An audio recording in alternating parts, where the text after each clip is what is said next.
സ്വർണം കടത്തുന്നവരിൽ 99% പേരും മുസ്ലിം പേരുള്ളവരാണെന്ന KT ജലീലിന്റെ പ്രസ്താവനയ്ക്കെതിരെ പരാതി. യൂത്ത് ലീഗ് നേതാവ് UA റസാഖാണ് മലപ്പുറം SP-ക്ക് പരാതി നൽകിയത്. സമീർ ബിൻ കരീം മലപ്പുറത്തു നിന്ന് കൂടുതൽ വിവരങ്ങൾ നൽകും. സമീർ, എന്തൊക്കെയാണ് ഈ പരാതിയിൽ പറയുന്നത്? വിശദാംശങ്ങൾ എന്തൊക്കെയാണ്? വിജയകുമാർ, KT ജലീലിനെതിരെ നിലവിൽ തിരുരങ്ങാടി മണ്ഡല മുസ്ലിം ലീഗിന്റെ പ്രസിഡന്റ് UA റസാഖാണ് ജില്ലാ പോലീസ് മേധാവിക്ക് പരാതി നൽകിയിരിക്കുന്നത്.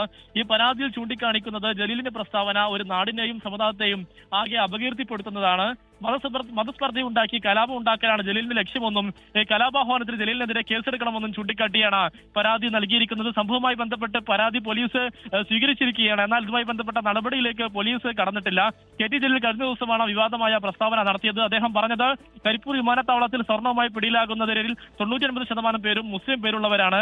അതോടൊപ്പം തന്നെ സ്വർണ്ണവുമായി ഹജ്ജിന് പോയി തിരിച്ചു വന്ന മതപണ്ഡിതൻ അറസ്റ്റിലായി. ഇങ്ങനെ ഇത്തരത്തിലുള്ള പരാമർശമാണ് KT ജലീൽ കഴിഞ്ഞ ദിവസം നടത്തിയിരുന്നത്.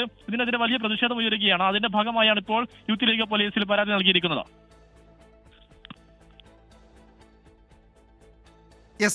സമീർ ബിൻ കരീമാണ് വിവരങ്ങൾ നൽകിയത് മലപ്പുറത്തുനിന്ന്.